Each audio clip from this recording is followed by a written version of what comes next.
Terima kasih semua listener, Anda masih bersama kami ya di Senin Inspirasi dan masih bersama tamu spesial saya di sore hari ini, owner dari Kepa Chicken ya. Baik, kita lanjut lagi ya. Jadi singkat cerita ya Bu Hari, karena kalau kita ceritakan ya semua untuk pernah mencoba usaha terus gagal kemudian bangkit lagi, ini kayaknya nggak cukup ya sejam ya. Harus mempunyai waktu tersendiri gitu. Baik. Tadi seperti diinformasikan ya pada saat ke Jawa ya terus pulang ke Makassar itu singkat cerita berapa kali usaha yang maksudnya memulai usaha lagi dengan bidang yang sama atau seperti apa? Sampai di Jawa ya saya memutuskan untuk berhenti dari dunia perhandphonan. Tapi saya sekarang masih jual beli HP, tapi saya tidak tekuni. Tidak tekuni ya. Maksudnya jadi sampingan saja. Tapi ini kayaknya sudah menjadi ahli gitu ya. Jadi saya karena kita Jawa memang sekaligus mondok sekaligus entrepreneur, belajar di sana, belajar bisnis di sana. Ya saya pengen sesuatu yang kalau saya buat itu banyak melibatkan orang. Kan kalau saya misalnya counter ya paling saya libatkan berapa orang saja. Ya, jadi berpikir ya untuk bagaimana untuk bisa merekrut orang juga ya. Oke. Kapan berpikir untuk akhirnya memulai usaha di kuliner ya, Bu Hari? Sebelum saya ke Jawa saya udah berpikir begitu. Jadi saya di melihat Makassar. Orang-orang di sana juga yang usahanya sama itu menjadi inspirasi juga untuk Bu Hari atau bagaimana? Iya, akhirnya lari ke kuliner. Iya tentu tentu kita istilahnya belajar dari orang-orang yang sudah berhasil gitu kan.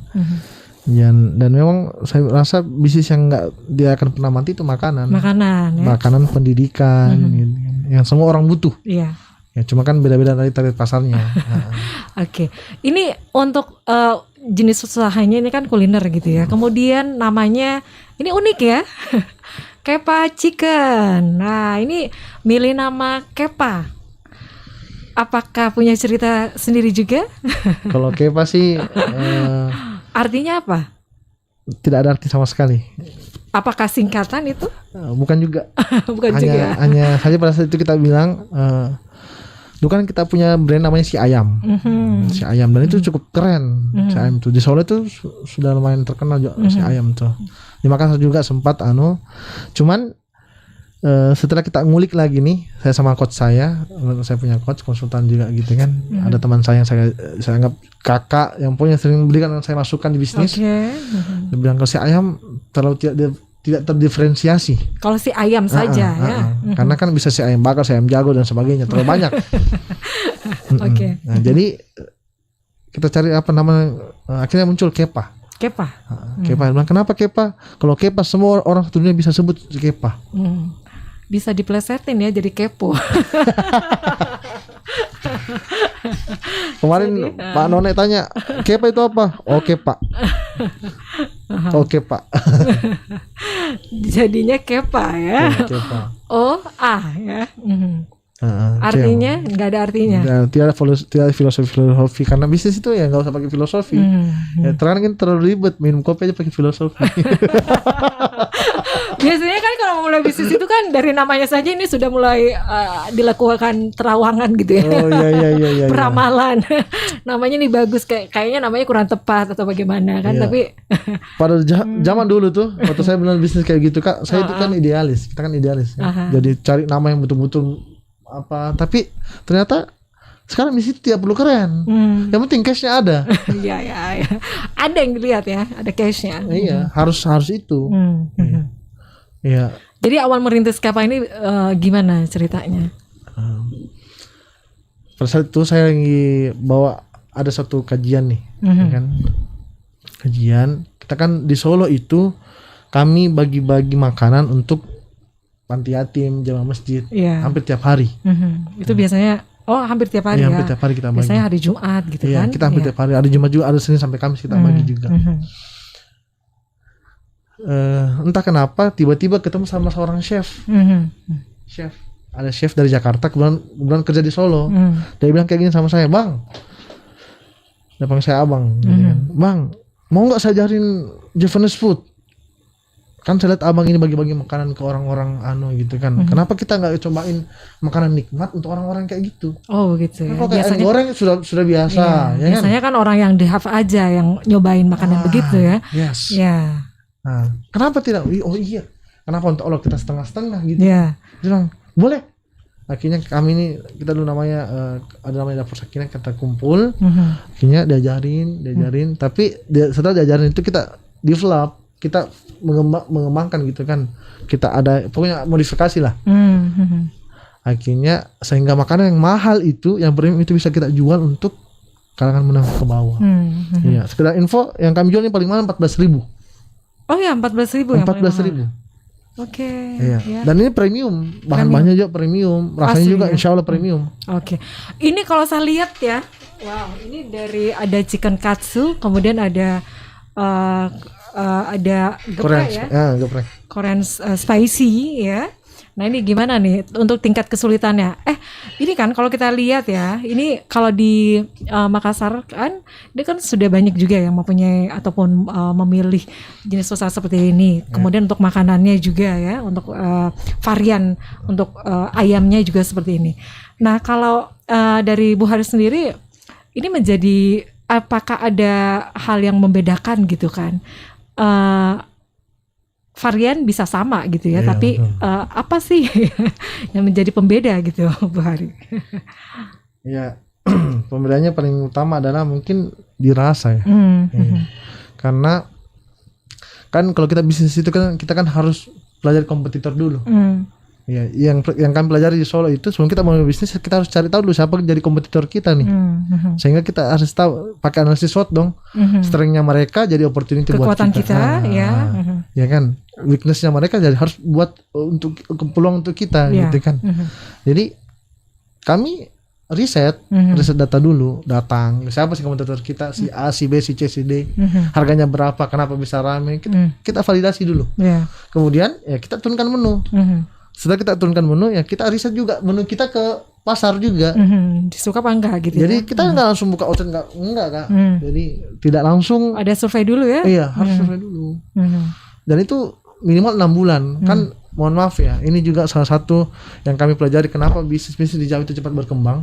Ya, karena kenapa mereka validasi produknya itu sangat bagus. Iya. Validasi produknya sangat bagus. Kita terkadang membuat meriah marketing kita gitu kan, sehingga banyak orang tertarik, tapi nggak bisa bertahan karena kenapa? Produk kita nggak menjual. Yang menjual itu cuma marketing kita. Teknik marketing kita, tapi produk kita nggak bisa membuat orang datang kembali. Padahal ya kan itu kan harus ada data. Berapa kali sih orang repeat order?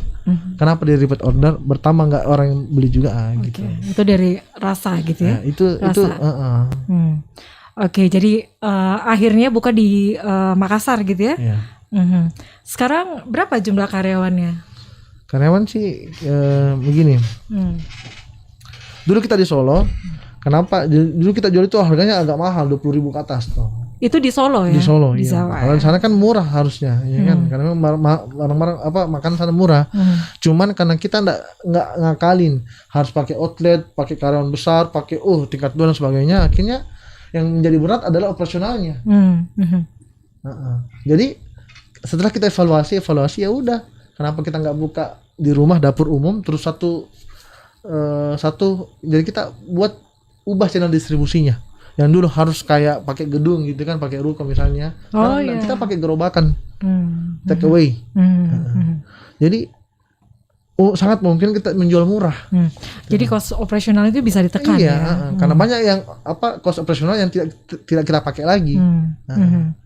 Gitu. Jadi kita memang tujuannya kayak apa ini Kak, terus terang kami mau buat makanan enak, mewah, ala hotel, restoran, tapi semua orang bisa nikmatin. Semua kalangan bisa mencicipi gitu ya. Kalau orang yang kaya misalnya nikmatin, dia tidak akan malu-malu karena kenapa? Memang rasanya sesuai dengan yang biasa mereka makan, ya itu kan. Orang yang di bawah juga mohon maaf, ya kan, tidak juga merasa tanggung takut untuk mau mencoba karena kenapa? Harganya terjangkau. Gitu. Oke.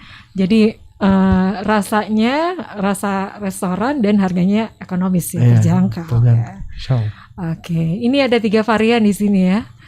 Yang mana nih yang paling sulit nih untuk proses atau pengolahannya? Ada chicken katsu, kemudian ada Korean spicy ya. Ya, hampir semuanya sih. Ya, hampir semuanya sih. Cuman yang best seller nih. Yang mana yang paling banyak yang suka dari 3 variannya? Dari 4 ini yang paling orang suka sih chicken katsu. Chicken katsu. Chicken katsu. Tapi Korean spicy juga banyak gitu. Jadi memang harus dicoba gitu ya. Wajib ya. Fardu ain. Oke, untuk penjualannya selama ini ada outletnya sendiri atau secara online atau bagaimana nih? Untuk tentu Smart Listener juga dari tadi kita nyebut terus ya kepa chicken. Nah, ini untuk yang mau pesan gimana dong caranya? Iya. Jadi kami buka di Jalan Tol 27 Kak. Sebenarnya sih yang nawarin untuk invest. Iya, itu banyak gitu ya. Banyak. Banyak ya. Tapi kami tidak buka dulu. Jadi fokus ya. Fokus dulu. Nanti ada saatnya setelah sistem betul-betul baku. Sebenarnya sistem sudah ada, SOP-nya semua dari mulai mengolah dan apa yang sudah ada. Kan kita punya restoran dulu gitu kan. Cuman namanya kita riset dari nol. Jadi ini kan si ayam dari riset dari nol jadi kepa. Jadi harus datanya dulu valid dulu 6 bulan baru kita berani open ya. Open bisnis untuk orang-orang yang menginvest gitu. Oke. Jadi sekali lagi nih kalau semuanya untuk outletnya sendiri tadi di mana? Tol 27 Kak. Tol 27 ya. Itu di ada rumah gitu ya? Bukan, kita ada outletnya di pinggiran di Alfamidi. Ya. Oke, kemudian untuk yang mau lebih banyak lagi mengetahui untuk kepa chicken ini juga bisa ada Instagram ya. Langsung aja untuk alamat Instagramnya. Kepa Chicken ya. Jadi dari namanya aja itu sudah sederhana gitu ya. Itu bisa langsung melihat ya variannya di situ. Oke, kita terbatas ya oleh waktu. Mungkin dari Bu Hari juga mungkin ada yang ingin disampaikan juga untuk Smart Listener dari perbincangan kita. Memulai usaha ya beberapa kali gagal terus bisa seperti saat ini. Oh ya, untuk karyawannya sendiri berapa orang sekarang? Sekarang baru 4 orang. 4 orang ya, tapi sudah dikelola secara profesional gitu ya. Oke. Mimpinya ke depan Kepa Chicken ini bisa menjadi seperti apa? Ya, mimpinya Kepa Chicken ini bisa sampai ke internasional. Wow, berarti harus ini lagi ya untuk bisa menjadi lebih dikenal lagi. Berarti harus sekolah lagi ya untuk lebih banyak varian rasa lagi ya. Oke, ada yang disampaikan lagi Bu Hari? Sebelum kita untuk closing statementnya? Ini salah satu yang membuat nasihat juga ya, dari orang lain sampaikan ke saya. Katanya kalau hidup gampang patah, artinya kita tidak mengenal Allah. Gitu. Tujuan kita nggak jelas. Kita ngejar materi, jatuh, materinya hilang, kita menyerah. Kalau kita kalau kita menuju Tuhan nih, ya apapun yang datang sama kita itu, ya memang udah harusnya datang. Jadi yakin. Jadi yakin. Karena yang membuat kita gagal itu bukan menyerah, tapi kita nggak mau coba lagi. Oke, baik. Itu ya quote dari seorang Bu Hari Muslim. Dan tentunya ya Smart Listener sekali lagi untuk Anda yang ingin mengetahui lebih banyak lagi tentang Kepa Chicken ini, itu ada Instagram, itu langsung aja Kepa Chicken ya. Sekali lagi kita terbatas oleh waktu. Sukses ya untuk usahanya ya Bu Hari. Insyaallah dan terus ya berbagi dengan sesama ya. Baik. Smart Listener, demikian untuk Senin Inspirasi kita, tepatnya di hari ini Senin 7 Juni 2021, dan tentunya kita minggu depan ini akan menghadirkan lagi tamu berikutnya, tentunya di Senin Inspirasi yang kami hadirkan untuk Anda setiap jam 5 sore hingga jam 6 sore.